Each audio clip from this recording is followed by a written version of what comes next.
O Senhor esteja convosco. Ele está no meio de nós. Proclamação do Evangelho de Jesus Cristo, segundo São Marcos. Glória a vós, Senhor. No primeiro dia dos ázimos, quando se imolava o cordeiro pascal, os discípulos disseram a Jesus: onde queres que façamos os preparativos para comeres a Páscoa? Jesus enviou então 2 dos seus discípulos e lhes disse: ide à cidade. Um homem carregando um jarro de água virá ao vosso encontro. Segui-o e dizei ao dono da casa em que ele entrar: o mestre manda dizer: onde está a sala em que vou comer a Páscoa com os meus discípulos?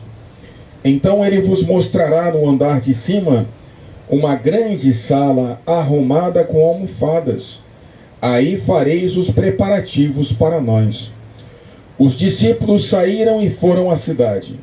Encontraram tudo como Jesus havia dito e prepararam a Páscoa.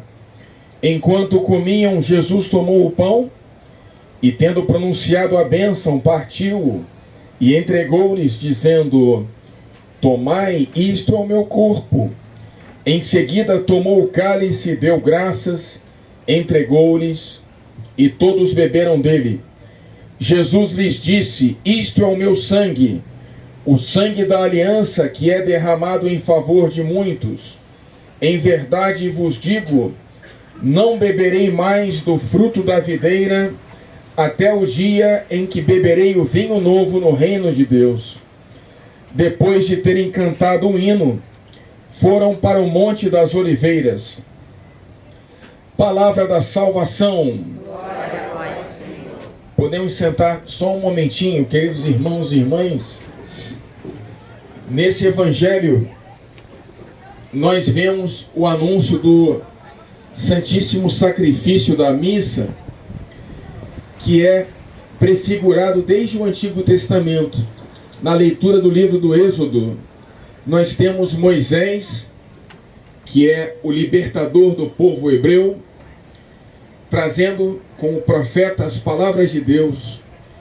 Ele pede que o povo realize com ele os holocaustos dos cordeiros, para que esse holocausto, sacrifício, oferecido a Deus, ele seja causa de libertação para o povo hebreu.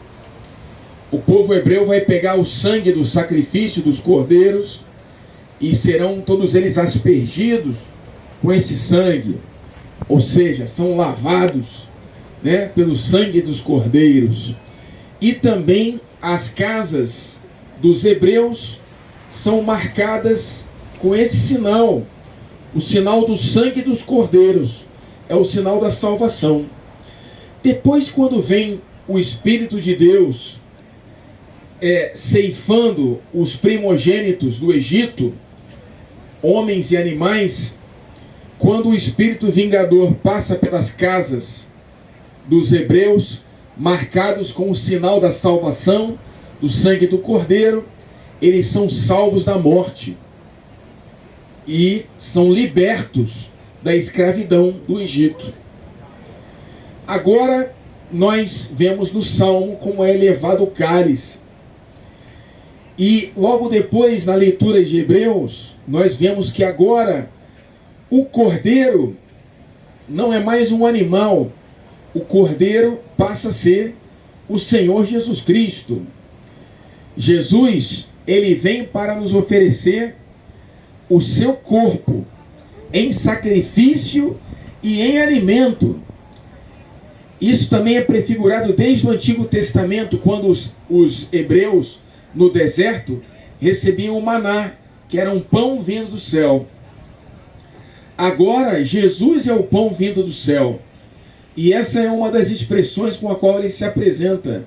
Eu sou o pão da vida, eu sou a ressurreição, eu sou o caminho, a verdade, eu sou o bom pastor, eu sou a porta, eu sou a luz do mundo, eu sou a videira e vós os ramos. Hoje ressalta-se esse aspecto. Eu sou o pão da vida que veio do céu. desde que Jesus vem de fato do céu, concebido pela força do Espírito Santo, o Verbo se faz carne, e ele recebe esse nome Yeshua, significa Deus salva. Assim que Jesus nasce, São José e a Virgem Maria o colocam sob uma manjedoura. Manjedoura vem do verbo mangiare, significa comer, se alimentar. Ele vem desde o seu nascimento, pão vindo do céu, para se dar a nós como alimento. E ele vem para dar a vida para nós. Por nós, ele vai então, ele ao mesmo tempo é o médico e é o remédio. Ele é o sacerdote que oferece o sacrifício e ele é o próprio sacrificado. Isso significa que ninguém tira a vida do Senhor. Ele mesmo dá a vida por nós. Não há amor maior do que aquele que dá a vida pelos seus amigos. E Jesus fala assim com você e comigo: eu já não chamo mais vocês de servos, eu chamo vocês de amigos. Não há amor maior do que aquele que dá a vida pelos seus amigos. Então Jesus, ele veio para cumprir a obra da redenção. Ele veio para dar a vida por nós, se sacrificando como um cordeiro na cruz. E agora o seu sangue é que vai nos lavar. O seu sangue é que vai nos marcar com o sinal da salvação, para que quando vem o espírito da morte sobre cada um de nós, marcados com o sinal da salvação, a morte não nos encontra. Porque onde está, ó morte, a tua vitória? Em Cristo nós somos vencedores da morte. Jesus nos traz a cura e a libertação da morte, do pecado e do mal, do demônio. E ele anuncia tudo isso na última ceia, que é celebrada justamente na quinta-feira. Por que o dia de Corpus Christi é na quinta-feira? Porque a quinta-feira é o dia da instituição da Eucaristia. A quinta-feira é o dia da instituição do sacerdócio, porque o sacerdócio está voltado para a Eucaristia, assim como a vida cristã inteira está voltada para a Eucaristia, para o Santíssimo Sacramento do altar, no qual o próprio Jesus, de forma incruenta, ou seja, não sangrenta, ele institui a Santa Missa, a Eucaristia, como memorial da sua paixão, que vai acontecer logo depois. Então, na Santa Missa, Jesus, ele pede que a gente faça um memorial, que a gente faça invocação do Espírito Santo, para que ele esteja presente conosco. Tomai e comei, isto é o meu corpo. Tomai e bebei, isto é o meu sangue. Fazei isto em memória de mim. E esse culto, ele se torna o nosso culto de adoração em espírito e em verdade a Deus Pai. É o momento que nós temos de maior intimidade com Deus. Por isso que a igreja nos ensina que a Eucaristia é o cume, ou seja, o lugar mais alto da nossa caminhada espiritual. E o ápice da vida cristã é a participação da Eucaristia. Então você pode, meu irmão, fazer inúmeras coisas na vida cristã, mas o ápice da sua comunhão com Deus acontece na comunhão, na Eucaristia, quando você participa do Santíssimo Sacramento do altar e comunga do corpo e do sangue de Cristo. Jesus, ele verdadeiramente está presente no Santíssimo Sacramento do altar, e isso é algo que nossos irmãos protestantes não entendem. Entendem isso como uma representação simbólica, a Santa Ceia. Mas aí nós vemos os milagres eucarísticos, e nós temos esse rapaz, o jovem santo apóstolo da internet, Carlos Acutis, que era um blogueiro, um influenciador digital adolescente, versado nas mídias digitais.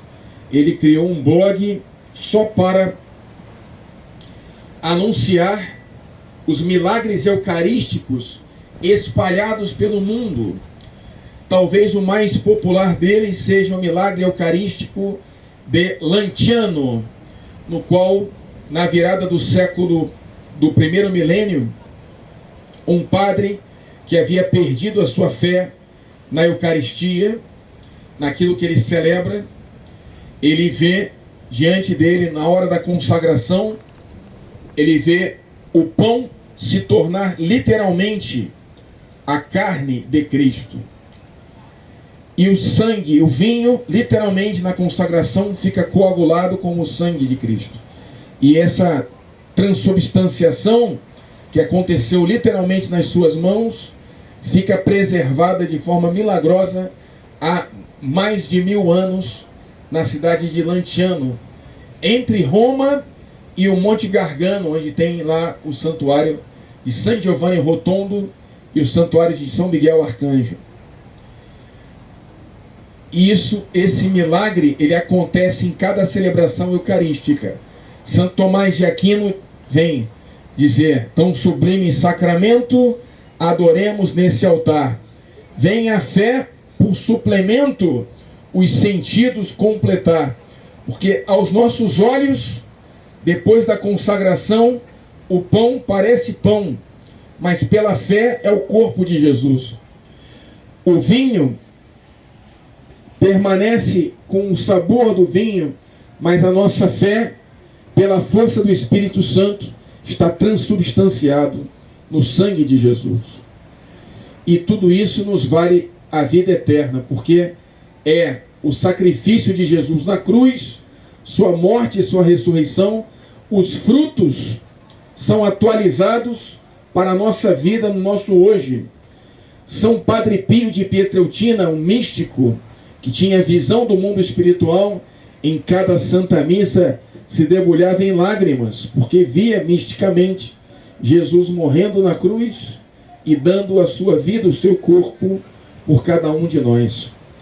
Então, a Santa Missa é um momento de encontro místico que une o céu e a terra, nos abre as portas da vida eterna, da comunhão com Deus.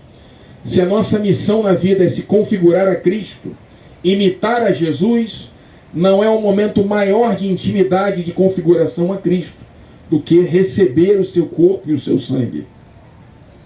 É a maneira mais íntima que nós temos para estarmos unidos a Jesus, é através da Santíssima Comunhão da Eucaristia, que deve ser adorada e deve também ser comungada. Por isso, nós, na vida cristã, na evangelização, nós conduzimos todos os cristãos para a Eucaristia. É o sol da vida cristã. É o centro ao redor do qual tudo gira. Né? Nós não apontamos as pessoas para A, B ou C, Paulo, Apolo, Pedro. Apontamos para Jesus Cristo. Vida sacramental, que tem o ápice na Eucaristia. Comunhão, matrimônio, batismo, confirmação, unção dos enfermos, tudo se dirige para o Santíssimo Sacramento do altar. Então vamos celebrá-lo com toda a reverência e vamos comungar do corpo e o sangue do Senhor Jesus. Louvado seja nosso Senhor Jesus Cristo.